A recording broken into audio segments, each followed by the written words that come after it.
Good evening, everyone. Welcome to Policies and Priorities. I see we have quorum. Call this meeting to order. First order of business is to adopt the agenda. Oh,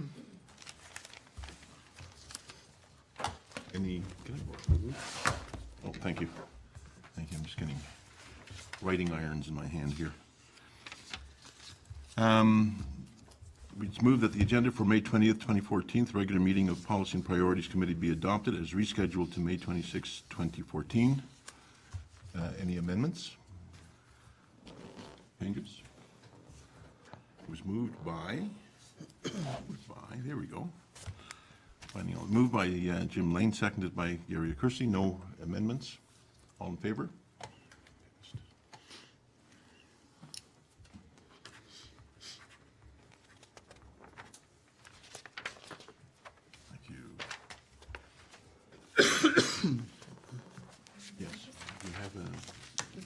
No motion to that. So the next item is to disclosure of pecuniary interest and the general nature thereof. Anybody? None? We'll note that. So we are now into new business, and we begin with that's not 5.1. 5.1 on the agenda is with respect to Public Works infrastructure and the storm update. I don't know, Mr. Manley, whether you have a report, verbal or otherwise, prepared to deliver to us with respect to the storms that we've experienced over the last couple of weeks, primarily or any verbal. other. It's primarily verbal. Primarily verbal? Yes. Please, we'd love to hear from you.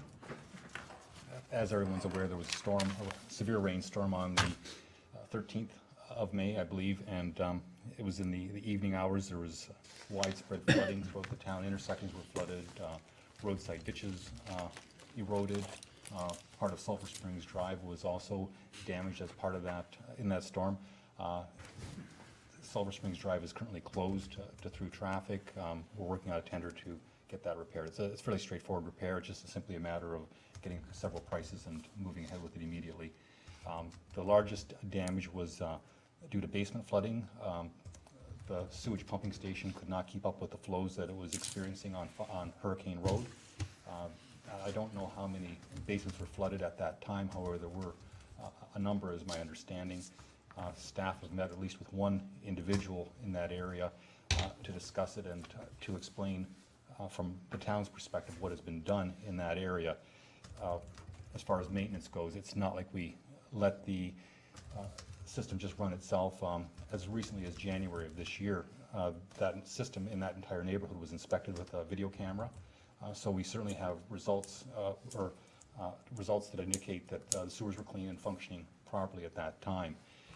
We have a meeting scheduled with the regional staff, I think for the 6th or the 9th of June, at which time we'll have a little better understanding as to what the causes of the pumping station couldn't keep up with the flows. There was a lot of areas where there was flooding of intersections, which could allow some infiltration of the stormwater into the sanitary sewer system. There's manholes usually at those intersections, and that will cause some additional flows. There also could be some issues with respect to sump pump discharges connected to the sanitary sewer system. We can investigate that further to determine if that was part of the cause, but it could have just simply been a cumulative effect of all these things kind of sort of happening all at once with that sort of a storm.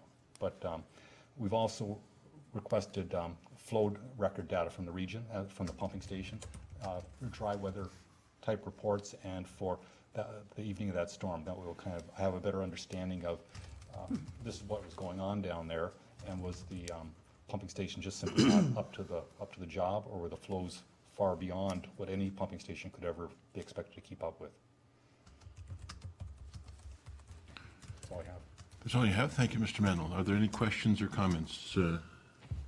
Thank you, Mr. Chair. Is the pumping stations are owned, operated, and controlled by the region? They are.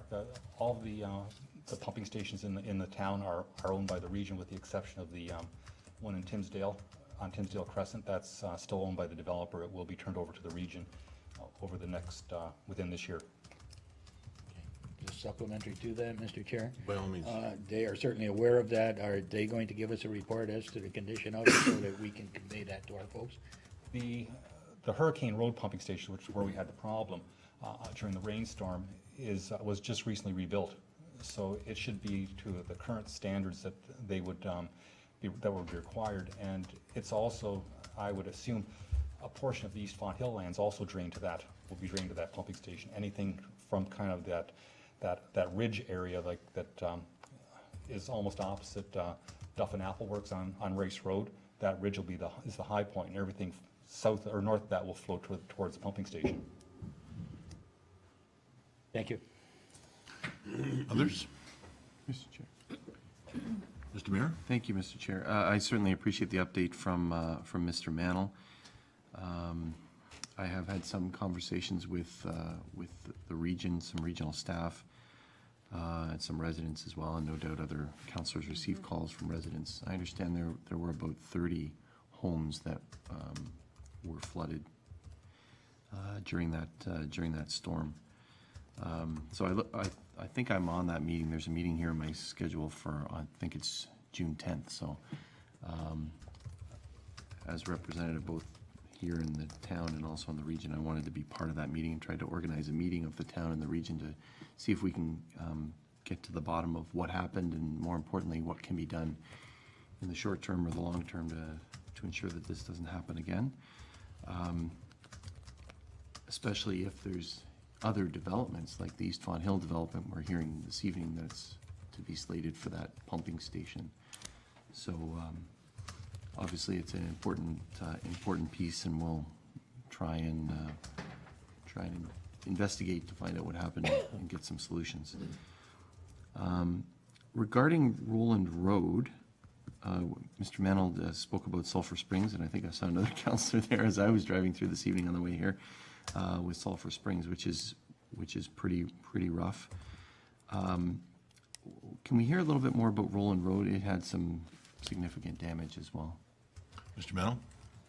Roland Road, I'm assuming it's the hilly part, the east of Sulphur Springs Drive. That's identified. There's been a lot of there's base failures on that road. There's some erosion in areas. It'll be patched up for more or less on a temporary basis. It's identified for reconstruction in our 2015 forecast. In that whole area from Sulphur Springs? Sulphur Springs right to the Thorold boundary. Oh, okay. Okay, yeah, there's a significant amount of erosion as well on the sides. I'd call it significant. I don't know if, but no washouts like on Sulphur Springs. And regarding Sulphur Spring, Mr. Mannell's indicated, Mr. Chair, that it's tender's out. Just wondering how that's going to be paid for, under what capital projects, etc. Thank you, Mr. Mayor. Mr. Mannell? We'll deal with that probably in our ditching program. It was washed out by a creek or a roadside ditch, so we'll use it as use that sort of money. Okay, thank you. The final thing, Mr. Chair, before I pass it on to others, there was a bike race scheduled. It's a provincial bike race put on by the St. Catharines Cycling Club, scheduled over the long weekend, and this was but a couple of days before the long weekend. Initially, staff were very, very concerned that we might be hit by a second storm, and signaled to the organizers of the race that they suggested that the race be canceled because they couldn't ensure the integrity of the roads. Mr. Chair, I know that staff go out, councillors may not know this, but staff go out in advance of these races, make sure the road is in exceptional condition so that there's no injuries or things like that with our roads. Staff looked into it further. I had received a call from some of the organizers and investigated, and staff worked very, very diligently after that storm. The second storm didn't arrive, and did very, very well. Organizers of the group, I understand, came out with a broom brigade as well to ensure that the roads were in exceptional condition, and it was a great race. And I received on behalf of the town many, many emails and kudos. I just got an email again from Steve Bauer today about it and thanking the town for its flexibility and for understanding how important the races are. So I'd just like to offer thanks and congratulations to staff for ensuring that the bike race did continue despite the weather, and ensuring that one of the things that we're known for in our community, the great roads and great cycling, we could still have that race. So thank you very much. Thank you. Sure the minutes will note that. Councillor King, I think you had a question or a I comment? do. Through you, Mr. Chair, to Mr. Mannell. You mentioned that there is a meeting with regional staff on June the 9th or the 10th. Because I think both myself and Gary have had numerous phone calls from residents in the Stonegate area, Leslie Place, like that whole area. What is the follow-up plan with them following that meeting with regional staff? At the moment, it's simply to gather data, as to what the cause of that the pumping station couldn't keep up with the flows. Was it simply that the pumps weren't functioning properly? There should have been some sort of an alarm, I would think, that would have gone off as the water, the elevation of the water got higher than the pipe that goes into the pumping station. There should have been some alarm that would have triggered, there's a problem out there.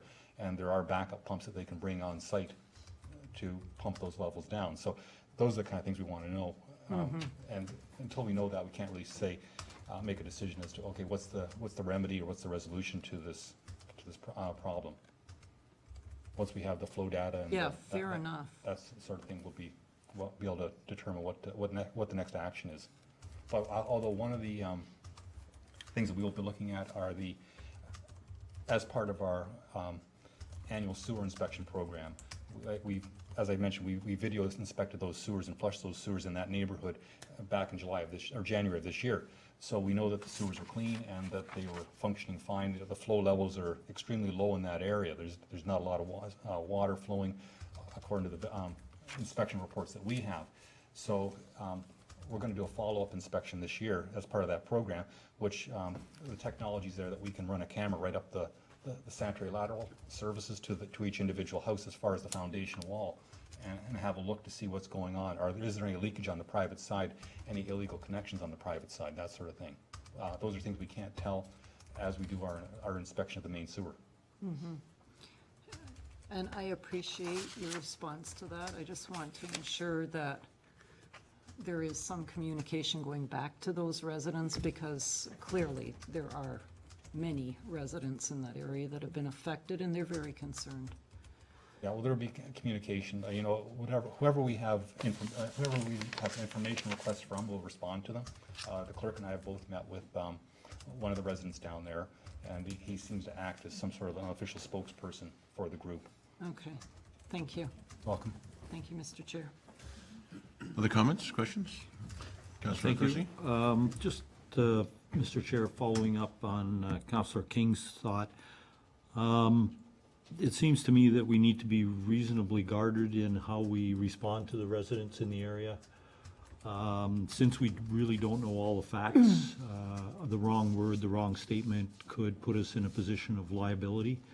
So I think we need to either have an in-camera session where we would be informed about liability risks, et cetera.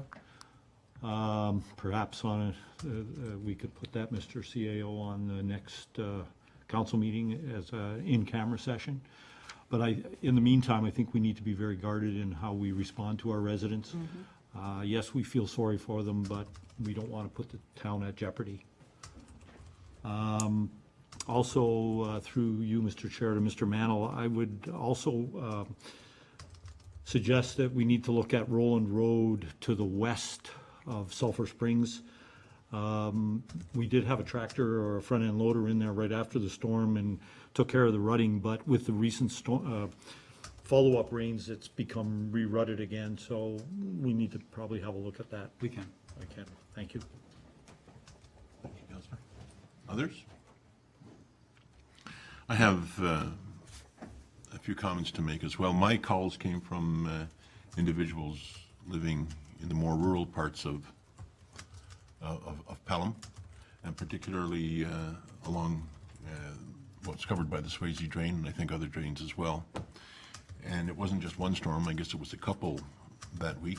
I can't recall whether it was a Sunday night that I was out looking at a flooded field, backyard, but certainly there was another one on the Wednesday. I know I was driving to Thurl to keep an appointment, and there was a massive downpour. I turned around to go back home. It came down Effingham between 20 Highway and Ridgeville was like a river.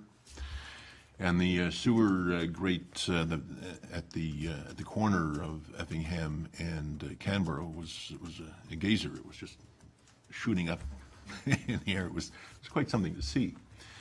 Had a lot of calls, and clearly, in addition to basements, there were septic beds that were affected. Obviously, sewers, where there are any in that area, were affected as well.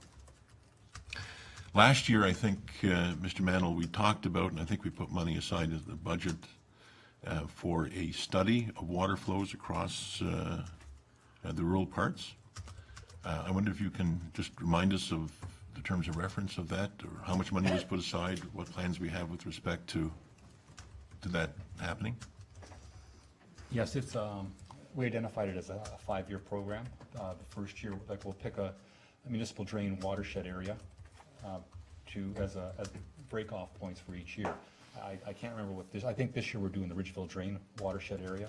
The consultants, once we're working on the terms of reference right at the moment as to how the study should unfold, but it'll likely be revolve around look at the watershed area, look at additional municipal drains that should be in the area, created in the area to deal with flooding, to allow for outlets for the roadside ditches, that sort of thing. I think it's, and again, in simplistic terms, that's the route we would likely follow with it.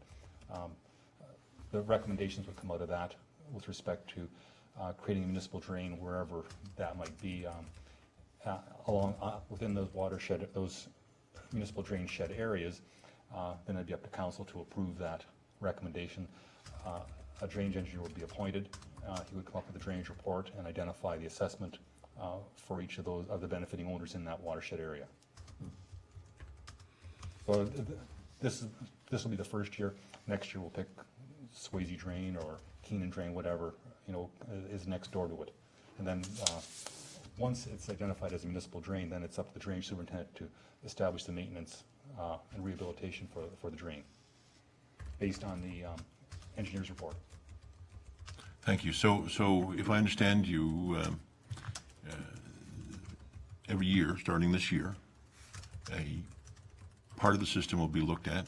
A recommendation will be made with respect to that part of the system. That part of the system will be worked on, while the following year, another report is going to be created for another 20%. That's correct. And obviously you chose that because you feel that's fast enough? Well, again, once we get through this year, we'll have a better feel for how quickly they could be dealt with. You start assessing properties to multiple municipal drains. It could be costly for some of the landowners that benefit the greatest from it. The larger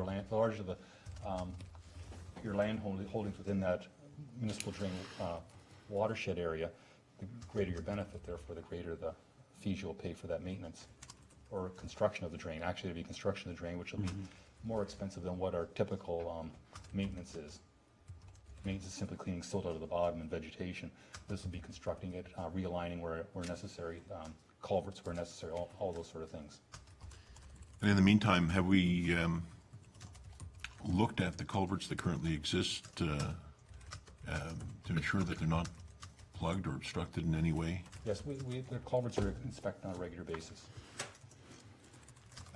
Those across private driveways as well? Not across private property, no. Like only those that are, if it's across a water course, a natural water course, we don't inspect it. We have no jurisdiction. Once it's a municipal drain, any pipe in there is subject to the drainage superintendent inspecting it. Right. So we have a fair level of certainty, I guess, that our municipal drain system is running freely, but we don't have the same level of certainty with respect to other water flows that. Well, we have no, and we don't inspect those. We have no background with respect to those. The they're governed by the Niagara Peninsula Conservation Authority, and then you get into the Department of Fisheries and Oceans. There's a number of regulatory bodies that we deal with respect to these water courses. Right. Thank you. I think that the issue that we're faced with a lot is that people have an expectation, I suppose, that we have some level of power over a lot of that infrastructure that causes the water to flow, and as you point out, we don't. That things like culverts under your driveway, or the water that flows over your field, or the amount of percolation that you've allowed because of your development, that those things are kind of beyond us. But people think that we have that, so I wonder how we can kind of put out some form of education to people so that they have a real understanding of what it is that we can do and what we cannot do. I don't know to whom to put that question. Mr. CEO, perhaps to you. Thank you, Mr. Chair. Just to remind them. The town did put some public service announcements out already. That was sent to our marketing communications department. We put a press release out. We put information on our website about things that people can do to protect flooding on their own properties. So if we need to continue that message, we certainly can.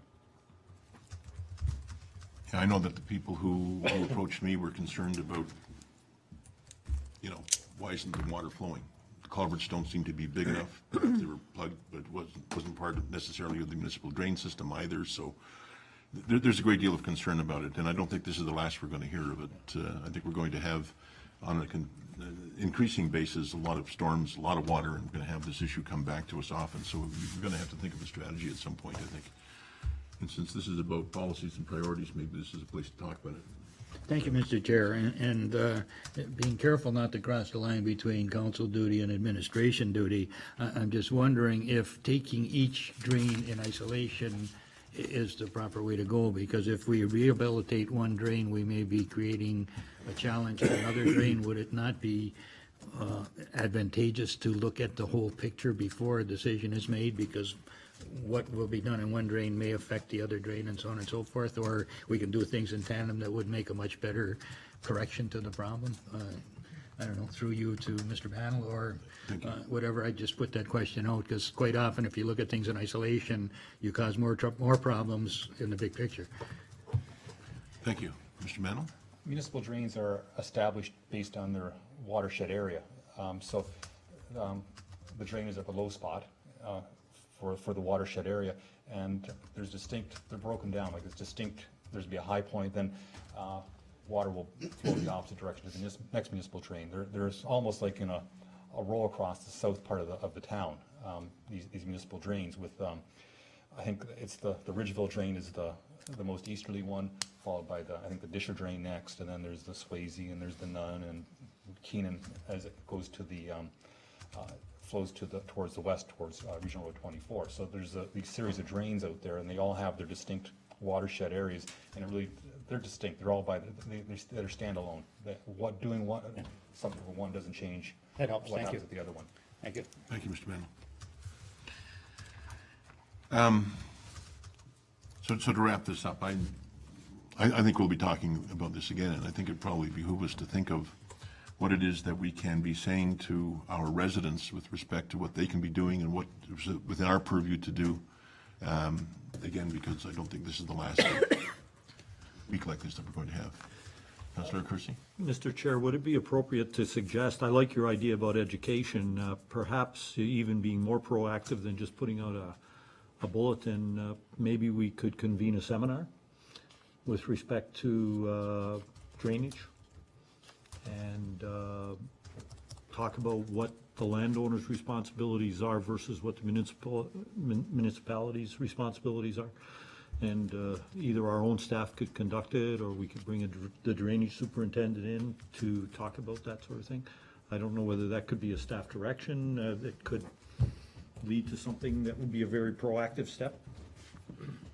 Thank you, Councillor Kersey. I agree with you. This would give people the opportunity as well to hear that if, in the cases where it's appropriate, if people aren't looking after the drainage on their own property, they're going to have to pay if the municipal drain is created and they receive the benefit of that And that sort of message, I think, is important for people to know. How shall we proceed, Mr. CAO? Shall we treat that as a suggestion, or do you want us to take that as a motion and vote on it? Thank you, Mr. Chair. I think direction from council is good. If we do the in-camera, we're going to plan on doing the in-camera session. That would be with our insurer. I would suggest that perhaps that whole education component be discussed with him. I mean, there's a role for the drainage superintendent, but unfortunately, a lot of this stuff is dealt with through the insurance companies. We did talk with Mr. McAvoy about the problem that we had. And not to sound uncaring or callous, but he said that's the way it goes, and that 50% of Canadian claims now, over 50% of Canadian insurance claims involve some level of flooding, and most people do not have the appropriate coverage to protect them against that. So it goes back to earlier comments about being careful of what to say. So I would suggest that that be part of the discussion with the insurers, so that we can put together some sort of a seminar or a public information session. Yeah, I think we need to do something along those lines. So if everyone's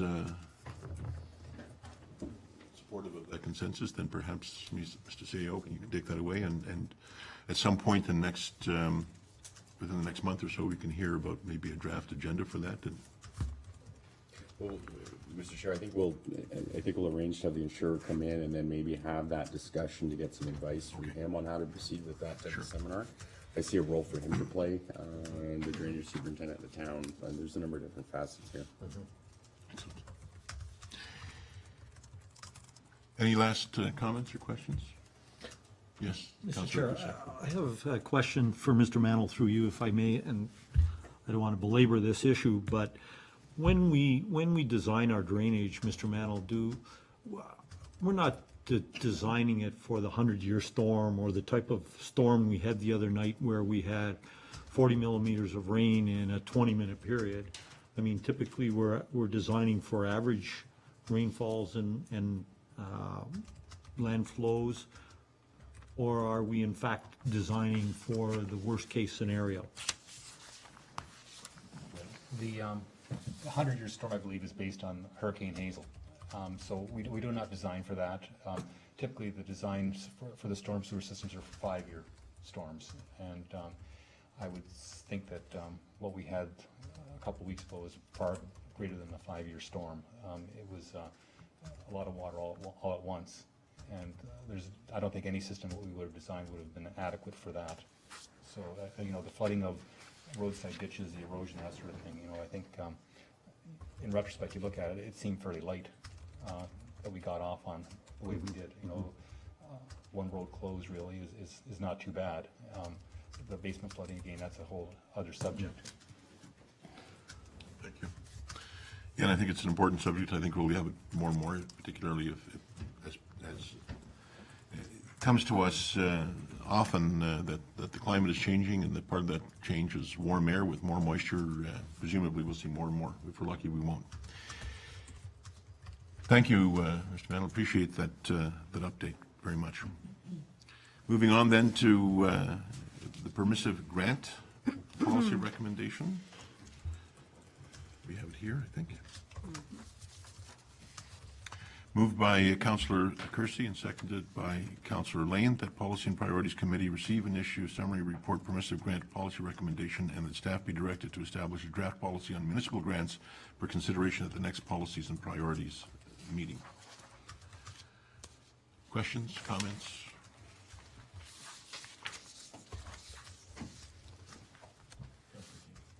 Through you, Mr. Chair. I wonder if the treasurer can put some clarification on this for me. The second bullet point under best practices indicates that applications are considered from not-for-profit organizations or volunteer groups only. Individuals nor charities cannot apply. Can you just clarify that for me? Because my question would be, how then are charitable nonprofit organizational requests processed? Through you, Mr. Chair, the best practices are that charities do not apply to municipalities. Municipalities have discontinued the form of grants to the charities because charities have access to other grants through the province, the federal government, and also Trillium type grant applications where these not-for-profit organizations are not able to tap into, nor volunteer groups. And that's just the standard that we've been seeing with all the research that we've done in other municipalities. They're slowly taking away the charitable requests for grant applications because they do have the ability to go somewhere else, whereas these types of organizations are not. So that's something that we thought we could bring forward to council for consideration. Okay, thank you. Thank you, Mr. Chair. Thank you, Councillor King. Others? Councillor Durley. Go ahead. Councillor Durley? Okay, thank you, Mr. Chair. I just have, some concern about the Citizens Committee that would be appointed. I'm looking at what is the rationale for this and what would be the qualification for a citizen to become a member of this committee. I could see potential conflicts coming in where, citizens are involved and members of the community are members of groups that are asking for these things. So I'm looking at perhaps a slippery slope there, and I'm just wondering the rationale for that. If it's completely logical, there's no problem, but I foresee in my suspicious little mind that there could be some challenges along the way. Thank you, Madam Treasurer. Yes, again, typically the research had indicated that citizens were kind of just at arm's length from the municipality, and as where staff members might become familiar with organizations, might become familiar with volunteer groups or not-for-profits in the municipality, can become a little bit biased towards certain the groups, where we could have a terms of reference where the citizens must claim conflict of interest if they are, or have a certain terms of reference that make sure that there is that complete arm's length transaction with respect to recommending a grant for approval to council. And just in discussion with the CAO and with some other the area treasurers and the Ministry of Municipal Housing and Affairs and Housing, this was the way that most municipalities were going with the grant applications, just to make sure that what was being brought forward for consideration of council was completely done at an arm's length from council, and that's why it was brought forward in this report for consideration. Okay, and again, thank you. Supplementary to that, and I can see that the Citizens Committee brings forth recommendations and council does not approve them. I see a challenge in that regard as well. But anyway, okay, that's just a comment. But I'll wait for the terms of reference because, probably this will all be dealt with in a suitable manner. Right now, I have some questions about it, but when I do see that report come through, I'm sure there'll be questions duly answered. Thank you. Thank you. Mr. Ray? Thank you very much, Mr. Chair. In terms of the best practices, it says best practices used through Ontario and Canada. So can we just hear from the treasurer which municipalities use this type of process? Thank you, Madam Treasurer. Some of the ones in Ontario outside of the Niagara region were Cornwall. Cambridge uses a form of it as well. I believe it was Oshawa that we also researched that had some form. So we've taken some of their policies and procedures and looked at what was consistent across most of them. Then there's also, we did some research on what are best practices for grant through municipalities. Speaking with the Municipal Affairs and Housing, they indicated that a lot of municipalities are getting away from this permissive grant type structure that we've had in place for several years and doing project basis accounting, project only grant applications. And those projects have to show a measurable benefit to the community where something can be measured. So you're kind of getting a return on your investment into the organization or the volunteer group. And that on the basis of receipts, and only on the basis of receipts would they receive any of that funding. And there's also the possibility that they must share in the funding, and there's an upset limit and all of those things. So these are things that we want to bring forward in a policy to council for consideration, so that it really has helped what we've identified. It's really helped council to come, have a concrete set of projects that are going to define the community and better them and can be communicated to the community in that manner. And then the benchmarks are there so that you can measure what that outcome is, and it can be presented back to council after. And that's where they felt that was really well received by the community and money well spent. Okay, thank you very much. So it sounds like it's quite a difference from what we've been doing. So it's good to hear that there's some research and others are doing this, and we may want to think about sort of a year or two changeover or something like that to the new system. The other interesting thing about it that I found, in addition to the charitable, so it was the not-for-profit organizations or volunteer groups only, but the other one was the waiving of fees. And sometimes we do that through permissive grants, and sometimes we don't, and so how would that work, and maybe be, good to get that clarified, because one group comes and another group doesn't, and whatever, so. Thank you, Madam Treasurer. Thank you, Mr. Chair. That's exactly why we wanted to bring it into this process as well. There'd be essentially two type of applications. One would be for the project-based application, and one would be for a waiving of fees. And we thought this was a great way to centralize it, because it comes all over the place, and sometimes it's like the Art Festival has it waived almost through the permissive grant process, and then others come into council and have it done at this process. And we just thought, what our research showed was that's what was happening in some of these other municipalities, that there was two types of grant applications. One was for fee waiving, or the other was for this project-based one. And that's an annual fee waiving, is that right? Yes, they'd have to apply each year. Okay, because I can think of a couple of groups that it just seems to happen annually, and things get added on, so it's, and that may be fine, but it should be, open to the public that is known. The upset budget limit used for guidelines, is that a percentage, or is that on each one, the last bullet item? Through you, Mr. Chair, that is based on the process of the 2015 budget, for example.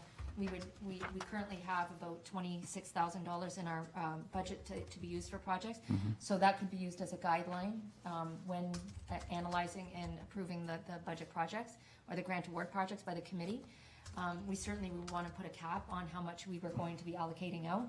And it just allows the committee, if there's, say 10 eligible projects that come in, to distribute that funding fairly, as opposed to some getting much more than others, and so forth and so on. So that has been something that was identified in some of the research projects that we've done as well. Okay, thank you. I think the final question, Mr. Chair, is By all means. with service clubs. I know that we have I believe it's a $2,000 annual waiver of charges for service clubs, like the Lions Club, like the Rotary, et cetera, and some of them use it for their taxes that they might pay, their property taxes. Others use it for rentals, like at the carnival this weekend. They've indicated to me that hasn't gone up in a number of years, and they're interested in that, seeing that increase. That's not part of this permissive grant piece right now. Is it envisioned that would be part of this, or would this be, that would be looked at separately? Treasurer? Through you, Mr. Chair. I have discussed that with the Director of Recreation Wellness, and it is something definitely that we would like to also bring and centralize into this policy. The process has kind of, dissipated over the years with respect to how that amount is paid out and who's actually utilizing it, and it's just become a standard amount that's set in a budget. So we want to make sure that, if the money is provided to the organizations, that it's being utilized for a certain event or project or expenditure, and that is provided to them based on, again, having the receipts come into the accounting department so we can review the receipts and what they've used it for. And again, we can benchmark and share with the community what they've, their tax dollars were used for. Okay. Thank you. Thank you. Anything further, Mr.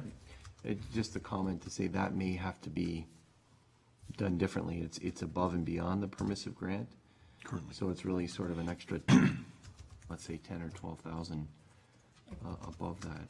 I don't know if maybe Ms. Van Ravensway has anything to add to that. Ms. Van Ravensway, have you? Mr. Chair, I was, with regard to the service club grants, most of them, the Fenwick Lions, as the mayor mentioned, the Kinsman Club, they offset it's basically waived fees for the facilities that they use, for their home show or for the use of the Old Pelham Town Hall, use of the Centennial Park. And the Fonthill Lions Club, they submit their invoices for the maintenance of their ball diamond. Basically, they're supplying the town with a additional ball diamond, and at one point, over the years, the town did maintain their ball diamond, but we changed it with this service club agreement, and then they just submit up to $2,000, and they receive payment. Thank you. Councillor Christie, did I see you signal? All I wanted to say was I very much like the direction that this is going. I think it really enhances the transparency around this entire permissive grant thing and waiving of fees, et cetera, et cetera. Even if we have to have separate divisions within this policy, it's going to at least expose to the municipality or to the residents where their tax dollars are being spent and how they're being allocated and where we're waiving fees to help service clubs out and et cetera. The other thing is it creates a metric that we are lacking in that now we're project-based. We force the receiver to have skin in the game and to respond to us with respect to what bang for the buck did we get. And we are now answerable to our municipality with respect to how we're managing their tax dollars. I think this is everything that we've been searching for in terms of, we really couldn't put our finger on it, but I think this addresses many of those questions that have continually come up over the 4 years that I've been sitting on this council. So I look forward to the policy coming forward. I think it's a great direction. Keep going. Others? I have just a couple of questions for clarification, Madam Treasurer. The first is, if you were to have looked at this year's or last year's, previous year's experience with our permissive grant policy and applied these changes to it, what would that have looked like? Who would the same players have received it? Would have received different amounts? Maybe not received it? It's difficult to say because of the way the permissive grant structure was set up. I'm quite confident that the individuals that applied for this grant or the permissive grant in 2014 could have found a specific project instead that they were working on and applied for it under that umbrella. But because we've not identified them to give us a project in the past, it didn't have that. But we were doing everything up front where they were asking for the money and providing us with indications of how they were going to help the community. But we don't do anything to follow up to say, how are you helping the community and what did you do with that money? So this, I think, speaks to that. It answers the aftermath of the project implementation and what those measurable outcomes were. And I think that's something that I read from council was completely missing from the permissive grant policy. And so that was something that, you kind of, when we went out to research, we wanted to find policies that set that tone, that answered to the community on, what was my money used for with these individuals, and it wasn't just used for operating, and some of the questions were, did you have a surplus at the end of the year, and you still used our money for operating? This takes that right out of the mix and says, here's the project, here's how it helped us, and then the community can be confident that there's not only transparency, but accountability for what we've provided them. Thank you. Just a question with regard to how it works. There's a great emphasis on, and I think it's a good emphasis on organizations showing what they've accomplished before they receive the money. So am I to read that they have to have completed the project and then receive the money that might have been promised to them, or how does that work exactly, just from a nuts and bolts perspective? And sorry, are you talking about the measurable outcomes that they are providing us? As I read it, organizations would apply, they would reference a project, they would need to show that they have some money going into this project, and then they would receive our portion only on Completion. On completion. On So that's what I want to know. project, yes. It's much like, how can I equate it to some of the grant projects that we would have done? We have to provide all of our receipts to the grant office, and then they provide us with funding. So we similarly would ask them to do that upon completion of their project, show us the receipts that you've asked us for, say $5,000. show us receipts that equal to $5,000 for this specific project. We would audit those receipts in the accounting department and then issue a check to them to fund them for that. And then we would ask, in the policy, we are looking for a follow-up, just like the grant application process does for us, from the province or federal government. We have to provide them with the measurable benchmarks on how this project made it different for us as the town of Pelham. We're going to ask the same thing of these organizations or volunteer groups. Thank you. And just one final question, if I may. Would we be budgeting differently? Different amounts? Would we be budgeting on the basis of what's being presented, and then we would consider in the budget cycle to meet those or not? What do you see? Sorry. I think for 2015, we would use the budget that's already in there. We have $26,000 in permissive grants. We have about $12,000 in, $10,000 in service clubs, and $3,000 for waiving of fees. That's a grant waiving, or council waiving of fees. So we'd use that as our starting point, and then see how the grant process works with respect to what's being asked for in that grant process. And then, we're hoping that this is done in advance of that budget meeting, around the time that I'm preparing the operating budget, where we can see if there's, we don't need as much budget dollars, there's not as many people asking, or, there's significant requests for grants, and, maybe we need a few more dollars, and that would be up to council's discretion at that time. So, we can get to the grant application process, see how many grants we've received, and then have, a meeting with council as we're doing our budget process meetings, and just say, these are the grants we've received. Can we consider, at budget time, increasing the grant or decreasing it based on that? But it's really, right now, it's just, it's unknown. But I am anticipating that it'll open up things, like the sign that was requested in 2014, and individuals like that can come in that are not-for-profit or volunteer groups and ask for these items that they've really not been able to get grants for before in the past. Yeah. Any other questions, comments? Councillor Lane? Yes, thank you, Mr. Chair. I'm just wondering if we have an organization that is in need of some money to do a project, but they need to do the project before they get their money, would that in some way maybe strap that organization from completing this job if they don't have money up front? Through you, Mr. Chair. There's nothing that in the research that we've done or talking with other municipalities that have run this program that indicates that at all. The cash flow is there to help them get through the project, just similar like the town of Pelham doing a grant application. So, funding it to the point of completion is not, it doesn't seem to be a big deal. It's not large dollar projects, obviously, so we haven't seen any indication that would be an issue for any of the organizations. Thank you. Is it time to call the question? Any other comments? Questions? No? So the question is, staff be directed to establish a draft policy on municipal grants for consideration at the next policies and priorities meeting, in addition to, of course, receiving the report. All in favor? And that is carried.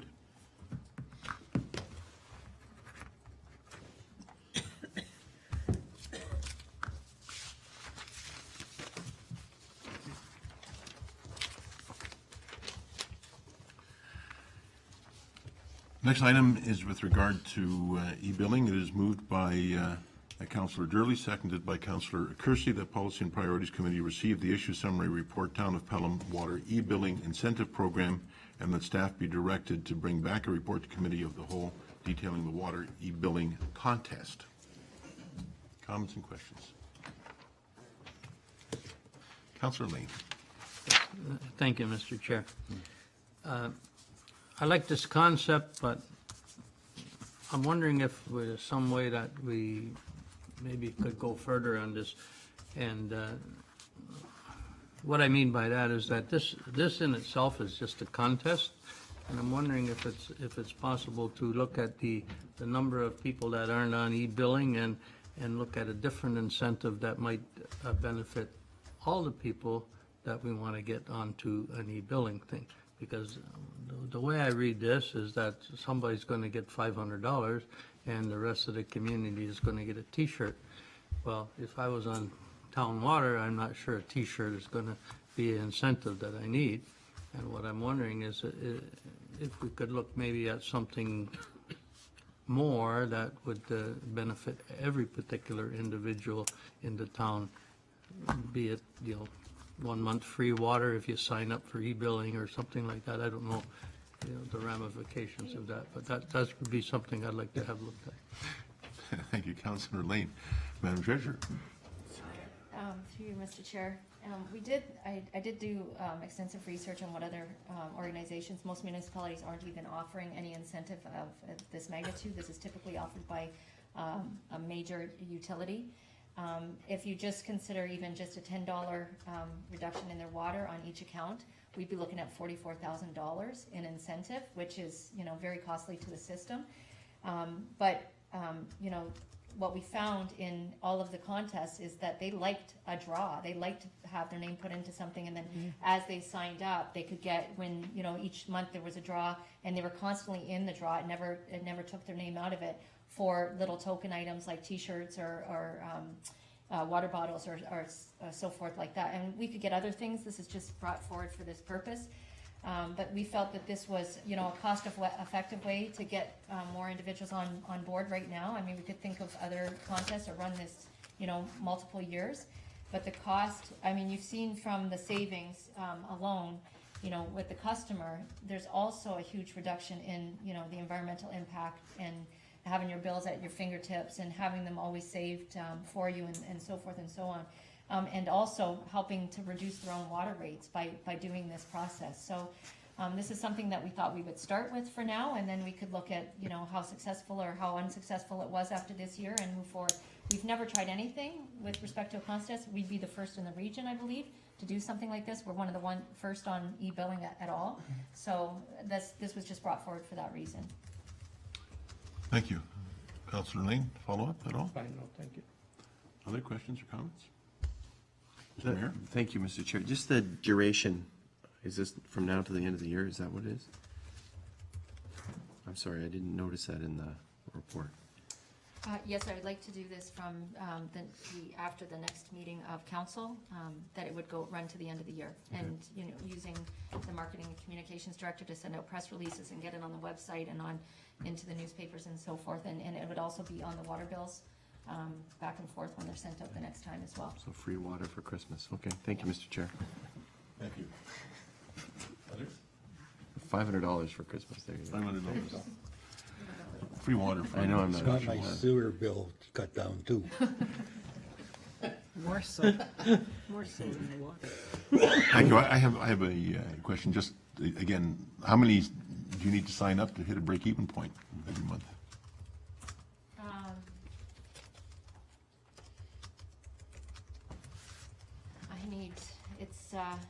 I'm trying to think now. I had it broken down by unit pricing, but you probably need about 300 to sign up. Another 300, but right now there's 300 signed up without word of on the street. We've not really advertised it a great deal. We haven't done much to do anything. We just switched to the new VADM system in 2013 that offers this e-billing. So I think I'm pretty sure.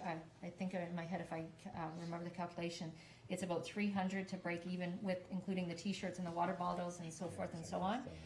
After that, with respect to that $30,000 cost increases incrementally annually because postage is continually going up, the cost of ink and envelopes and stuff. So for this year, it would be that number. Thank you. So it's 300 for the year, not 300 each month. No, 300 for the in year. total. And I'm going to assume that the 300 who are already on, their names will go into the draw too. Absolutely. Good. Any other questions or comments? I think there's an obvious benefit to the town. Shall we call the question? All those in favor? And that is carried. Yeah.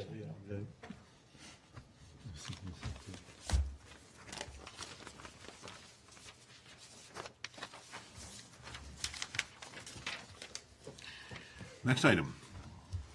Moved by Councillor King and seconded by Councillor Durley that the issue summary report use of municipal road allowances for community events policy be received, and that Policy and Priorities Committee recommend to Council that policy S701-05, use of municipal road allowances for community events policy be approved, and that Policy Works RO2, use of municipal roads and or facilities parks slash parks for community events and other activities be rescinded. Comments and questions? Mr. Mayor.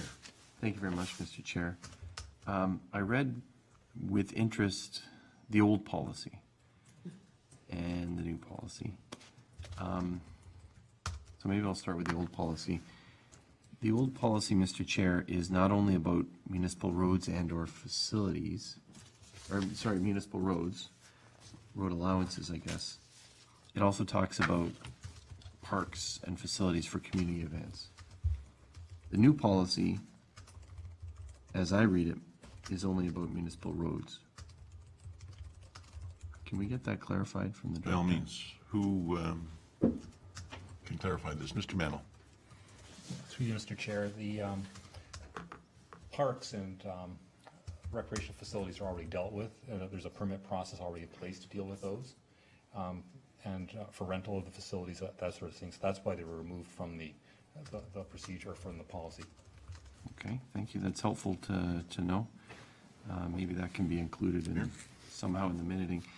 When it says in the solution statement, therefore, in the new policy, it will be the policy of the town of Pelham to permit the use of municipal road. Is that to permit, i.e. to allow, or to use a permit system?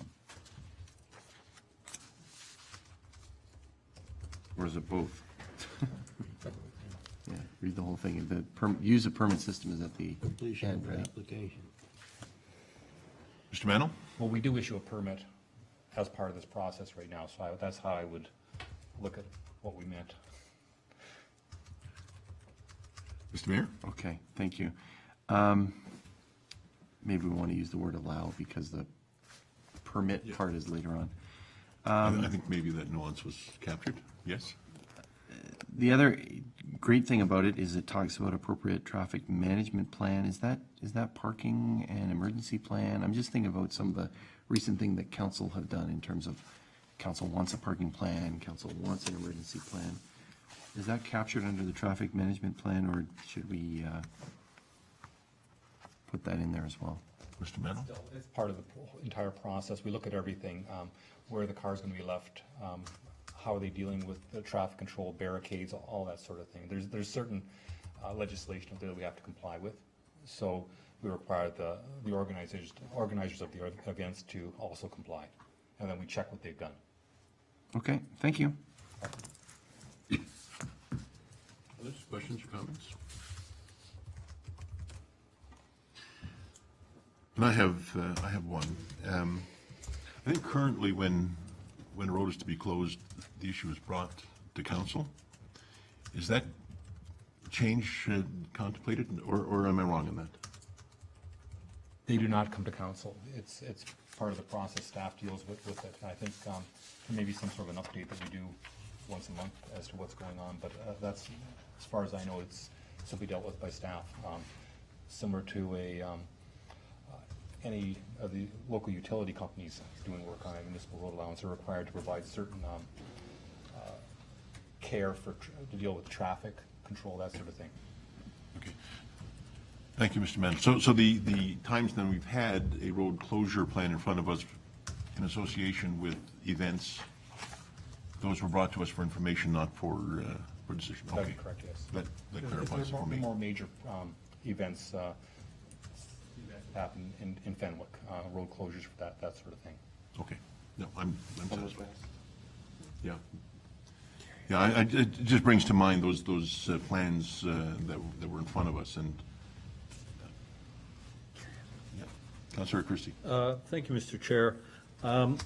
Through you, as a comment and perhaps a question to Mr. Mannell, it seems to me that traffic management is a separate issue from emergency management. So I think, for example, what we've been through with respect to, well, let's take Summerfest, for example.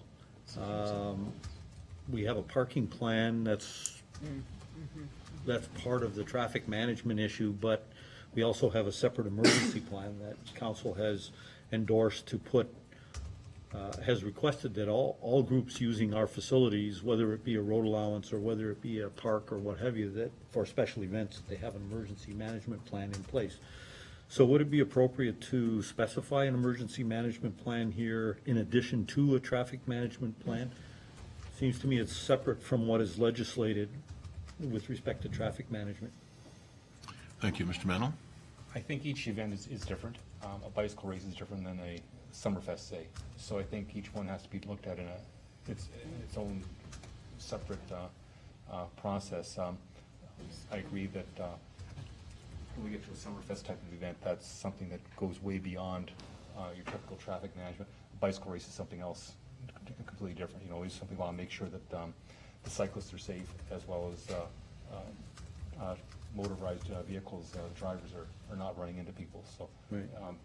We would identify that as those special events that are extraordinary and beyond, as a separate way of dealing with them. And you deal with emergency management at that time, and the fire department will be brought in and to help to assist. Thank you. Councillor Kersey? So that, would that be included in the procedure, part of the, enforce the policy? This one? No. So it's not envisioned at all in this? On this, no. I see. Councillor Kersey, you have a thought, perhaps? Well, again, either we have the policy to have emergency management for community events, or we don't. And do we need to have that as a separate policy, separate from this, that dovetails with this, or do we want it encased in part of this, either by way of a specific procedure whereby staff would, in those special occasions, as identified by Mr. Mannell, have a review of an emergency management plan, or do we encase it in here as part of the policy where applicable? Mr. Sao? Thank you, Mr. Chair. Just to respond to that, the MOL responded to several stage collapses and disasters as a result of high winds or what have you. That was the impetus behind mandating that these type of events, where there is a stage, have an emergency plan. So that was the motivation for it. And this, again, this isn't to say that there would be a requirement for emergency plan for a bicycle race or for some other event where the organizers of the event would be required to have their own insurance or their own plan. This is simply to allow us to be able to close the road for particular use. If there was an event where there was a stage involved, then that would be another layer of provincial legislation that they would have to comply to, which I think is disconnected from this policy. Okay. Okay. Thank you. Other comments? Mr. Mayor, Councillor King? Comments? Sorry, Mr. Chair. Just reading it more closely, so this isn't about closing roads like for Summerfest. They do come for us. It says here that these are for bike races, walkathons, parades, processions, circuses, and bed races. So we haven't had many of those lately. You lead a sheltered life. So I'm with Councillor Kersey. I think we should at least include the language, traffic management plan, emergency plan. I think it is there already when a bike race is the one that I referenced earlier. I'm sure that they had to notify the police and notify the fire department and EMS and all that. But I think we should put it in, and then let staff worry about the details and how that gets done. So I'm going to make that amendment, that we say appropriate traffic management and emergency plan. So you want to amend this to include mention of emergency plan road closures pursuant to emergency plan as well? Just at the very end, so it says, and that the provision of insurance and the appropriate traffic management and emergency plan. Relating to traffic. So that the fire department, we know what we're doing, et cetera. Give me a moment to educate myself. We're at the end of one. Motion is, It's in the solution statement of the policy itself, Councillor. To amend the solution statement. okay, so the solution statement is what you're looking at.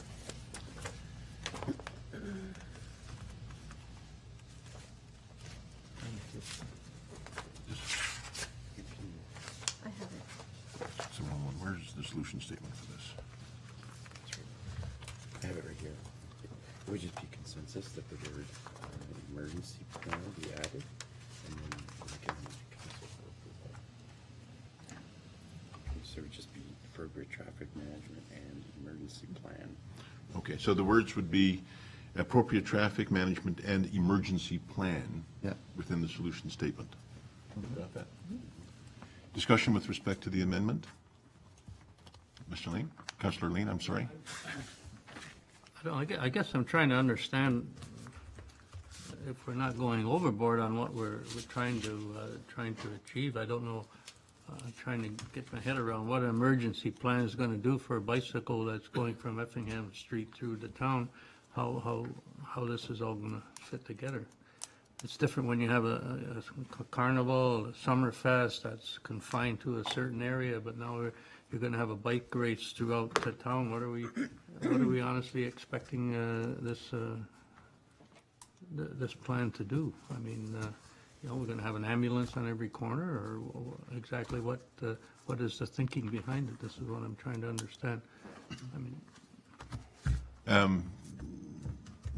Mr. Mayor made the motion, maybe he can answer. Thank you, and I see Councillor Kersey wanting to chime in as well. I think it's just acknowledging what I understand we already do and putting it into the policy to ensure that, for instance, should there be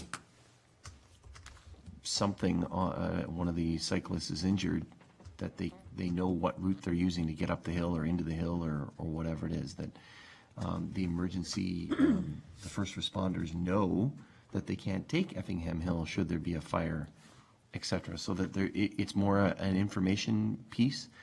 I think the firefighters, do this already when there's a parade. There's a reason they're at the front of the parade, and unfortunately, I recall a parade a couple of years ago in Fenwick where they responded. They were at the front, and there was a fire, and they had to respond right from the trucks that were in the parade. So this is just codifying it more than anything else, and acknowledging the work that we're trying to do on a more consistent basis for events. So when we talk about Supperfest or Summerfest or the band shell or the farmers market, we're all expecting these groups to have some sort of parking plan, in this case a traffic management plan, but also an emergency plan. So I just find it's consistent.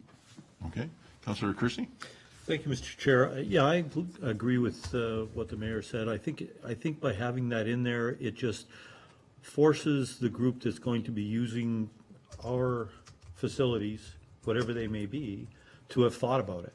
And okay, they're having a bike race. What do you do if you have a bicycle collision where people are injured? Who's responsible for that? Who's going to make the contacts, et cetera, chain of command, that type of thing. I think it's, it's a little bit of Big Brother-ish, but I think by the same token, they're using our facilities. We'd like to have the reassurance that they've at least thought about it. And further to what the CAO has said, we're not just dealing with bicycles here. We're talking about stationary events such as street dances, et cetera, encased in that policy. So just to be consistent with our policies going across the board, I think we need to include that. So. Thank you. Councillor Sterling? Thank you, Mr. Chair. I'm just wondering, with all these details, if it would be incumbent upon us to provide a template where everybody has to check, this is done, this is done, this is done, in the interest of consistency and to cover all bases and to make sure that nothing goes untouched. That may be a good idea. Indeed. There is a comment. Mr. CEO? Thank you, Mr. Chair. We do offer service. Saskia, our fire prevention officer, works with groups who are developing emergency plans, so that service is everything it is. Okay, and just if I may, offering that assistance or saying that we want to be ensured that that assistance is there, I think are two different things. I appreciate the fact that we're there to help people, but in fact, if the template is there and all bases are touched, any hint of liability on us is done because we told you you needed this and you didn't comply. I think that might be one of the conditions of this happening. Just a suggestion, and of course, when the report comes through, it may deal with that issue. Certainly, there may be other complications, but I think it's incumbent upon us to ensure that everybody is treated the same and that all bases are covered. Thank you, Councillor Durley. Councillor Kersey? Yeah, in fact, with respect to the band shell and the farmer's market and supper market, and to some degree Summerfest, there already is a template that was developed by our staff and has been put in place this year, and I'm sure that'll be refined as we go forward. So I think that's a great suggestion. And you hand the kit, here you go, you want to use our roads, there you go. Do it, fill in the blanks, bring it back. It makes it very simple. There's going to be less pushback, and we know we have consistency across the board. So I think it's a great suggestion. Thank you. Other comments? My comment for, just for the record, is that I had assumed that if an organization made a request for a road closure, they were asking for use of roads for all purposes, including their emergency plan if they had one. But if we feel that, at least pointing out to them that there is a need for an emergency plan would give us some comfort, then I don't see that represents a great additional hardship on anyone making the application, because they should have been considering that in any case. Shall we call the question on the amendment? All those in favor? And that is carried. Where do we deal with that? Is the paperwork, you have it in there? And then here we'll just put as amended. Okay,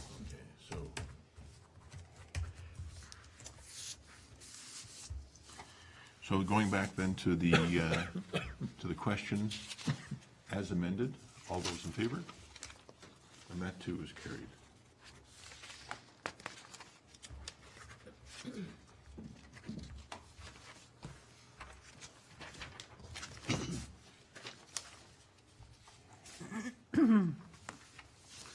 Thank you. And the next issue, moved by Councillor Durley and seconded by Councillor King, that the issue summary report closing and disposal of municipal road allowances policy be received, and that Policy and Priorities Committee recommend to Council that policy S701-06, closing and disposal of municipal road allowances policy, be approved, and that policy OPS/05 be rescinded.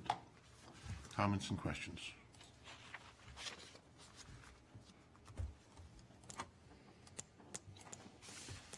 Going once.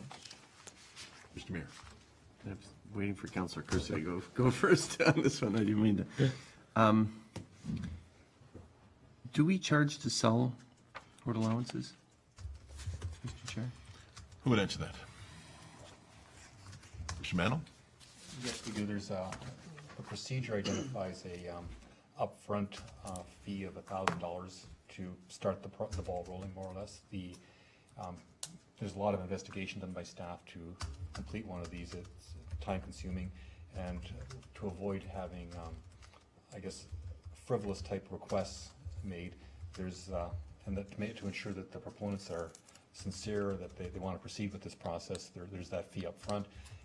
As you proceed through the procedure, there's the proponent pays for everything, legal costs, and then the appraisal value, or the cost of the appraiser, as well as the appraised value that of the property to be sold. Thank you, Mr. Mannel. Mr. Mayor? I don't see anything about that in the policy, so is that an oversight, or is that because it's in the disposal of land policy, or whatever that is? Mr. Mannel, are you able to answer that? Yeah, I look at that as being more in the procedure part of it, not so much the policy. This policy is identifying that we will process these requests. We'll review them, evaluate them based on certain criteria, and then the procedure takes over after that.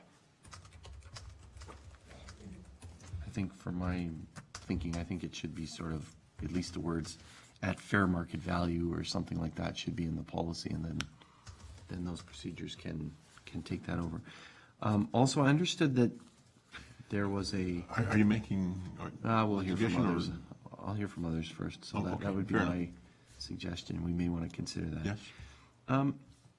Mr. Chair, I thought also that we give a preference to neighbors of the road allowance, or that if there's a road allowance, you kind of go to the one neighbor says, I want to buy the road allowance. You go to the other neighbor and you say, would you like, this neighbor wants to buy the road allowance, would you like to buy half of it, or whatever it is? Like, it doesn't seem to be here. It appears that somebody could just say, you know what, I just want to buy that road allowance, and, oh, where do you live right next to it? No, I actually live over there, but I just want to buy that road allowance because I like driving my four-wheeler through there. So, can we just hear about that, please? Mr. Mantle?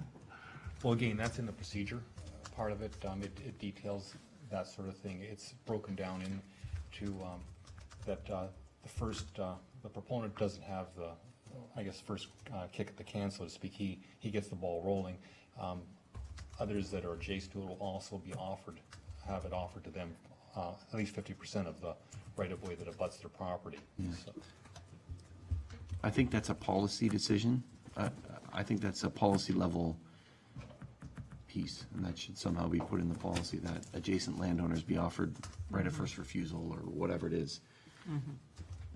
And then however that gets done, that's in the procedure, but I think it should be in the policy. That's my opinion, Mr. Chair. Thank you. Thank you. Other comments? Councillor Kersey? Thank you, Mr. Chair. I have a question. How does this dovetail with our disposal of surplus lands policy, where we really offer it to the municipality at large? Are we playing favorites here? I guess this is the simplest way to ask that question.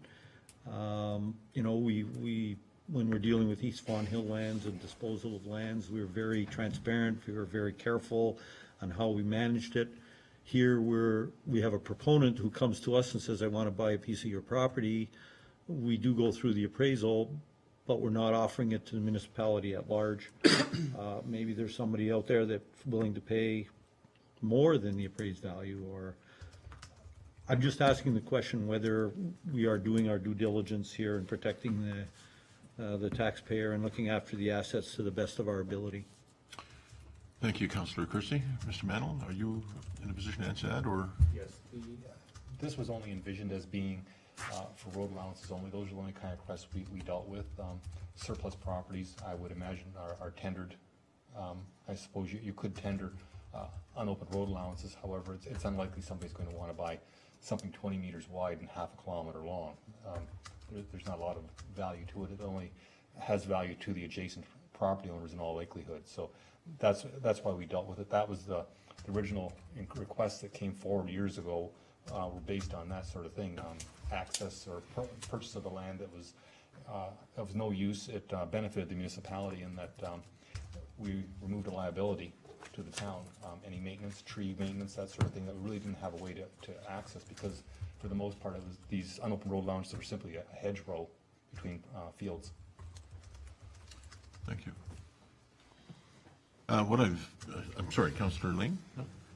Yes, thank you, Mr. Chair. On that note that Mr. Mantle said, are there road allowances in the town of Pelham that in fact go from one road to another road, or are they all, like you explained, just go nowhere? Because I could see a sports club or something wanting to have a right of way if it went from point A to point B, i.e. for a snowmobile trail or something like that. So I could see the use for that, but I don't know if they exist within the town of Pelham. Mr. Mantle? There are a number of them around. Some we don't even know exist until they're brought forth to us by a proponent. In your neighborhood, there likely is the extension of Brady Street. South of Highway 20 would probably be one, but it may have been sold years and years ago. There's a number that have been already disposed of. And this just follows through on an existing practice, and it formalized the process a number of years ago when we first had it brought forward to us. So there are a number that are out there, but some have become points of complaint with off-road vehicles using them, that sort of thing. So it, again, removes some liability and some responsibility from the municipality by disposing of them. Thank you, Mr. Mantle. Other comments or questions? My take of the discussion, as I've heard it, is that there are in fact three items that might be considered at the policy level as opposed to the procedure. One is the who's involved in making, in bidding on or part of the decision making. The other is that it's subject to the payment of costs by the proponent or whoever the successful person is. And the third, of course, is that it be at fair market value. I think those are actual policy statements and may need to find themselves in that solution statement. So I wonder whether it's the will of participants here to make a motion to that effect, to create that amendment, or simply provide that as direction, or how do we want to handle that? Mr. CAO? I would recommend to council that those 3 points, if council determines they're important as part of the policy, be included in the key facts section of it.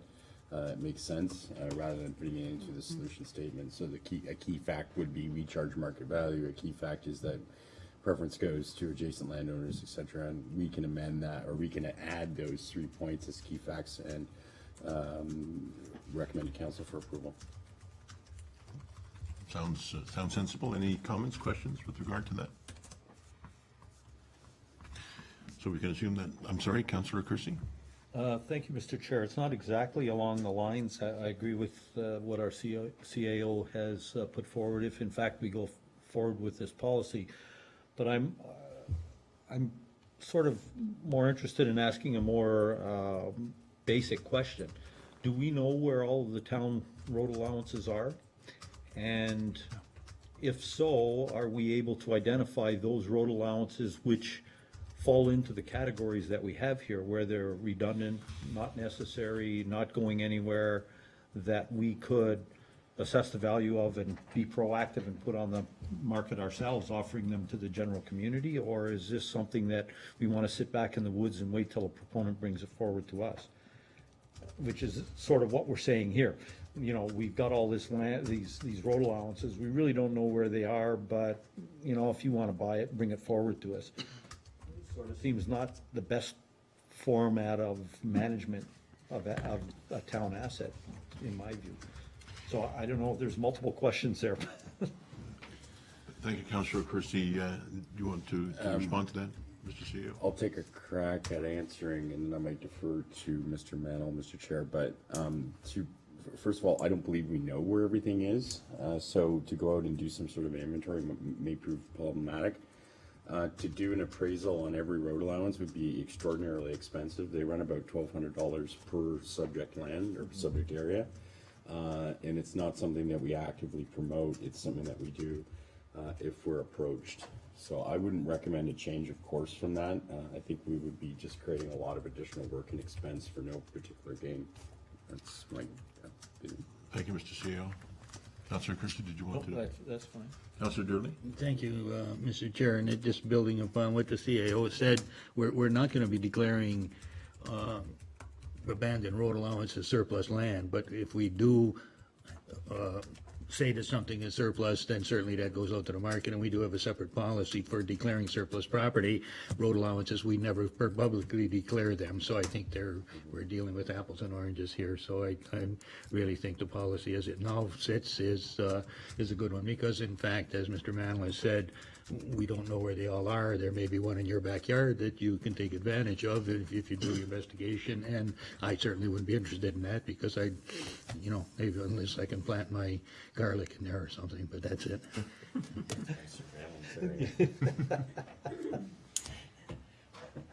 Other comments or questions, Mr. Mayor? Well, first to not knowing where they are, I'm surprised by that. I have Navigator here from the region on the website, and it's pretty clear that there's a road allowance, Memorial Road extends, and so I think we probably know. And I think, Mr. Chair, when I think back to one of the recent road allowance sales that we did, it was through a planning process, and it was on Foss, and it may have been the Brady extension there for that business owner that has the operation. So sometimes they come up because of planning issues. Mr. Chair, I liked your suggestion of somehow directing staff to amend it, whether we send it back holus bolus and say, here, rewrite it and include these things in for the next P&P meeting in June, or we say, can you fix it for council next week?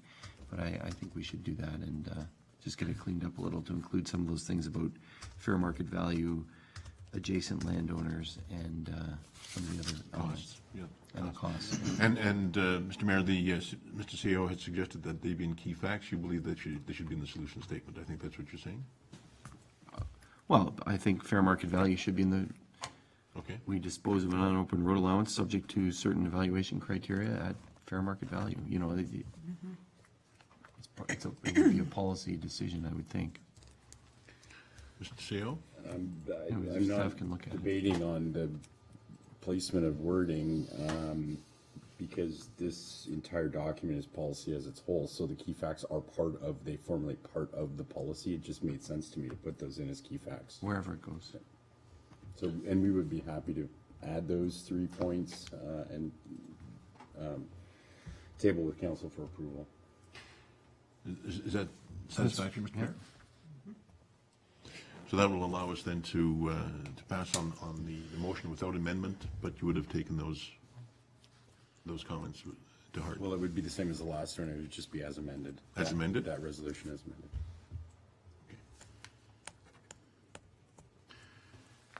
So I guess the first thing we need to do is consider the amendment. Any other comments or questions with regard to the amendment? And that is with regard to the inclusion of those 3 facts that we believe to be at policy level. Mr. Mayor, do you have enough to share with all of us? Did you bring that for all of us, or? Just looking at the road allowances. Yes. Any further comment or question with regard to the amendment? No? Then I call the question with regard to the amendment, the addition of those items. That is carried. Then going then to the original as amended, let me call the question. All in favor? And that is carried.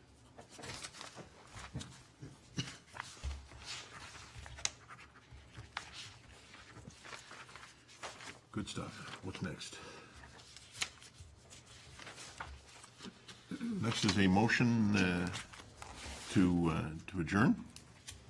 Moved by Councillor Early, seconded by Councillor King, that the regular meeting of Policy and Priorities Committee be adjourned until the next regular committee scheduled for Monday, June 2nd, 2014, on the sooner called by the mayor. Questions or comments? All those in favor? That is carried. This meeting is adjourned and bang that thing. Is that what I say? This meeting is adjourned and bang that thing? Yes. This meeting is adjourned and bang that thing. All right. Nice.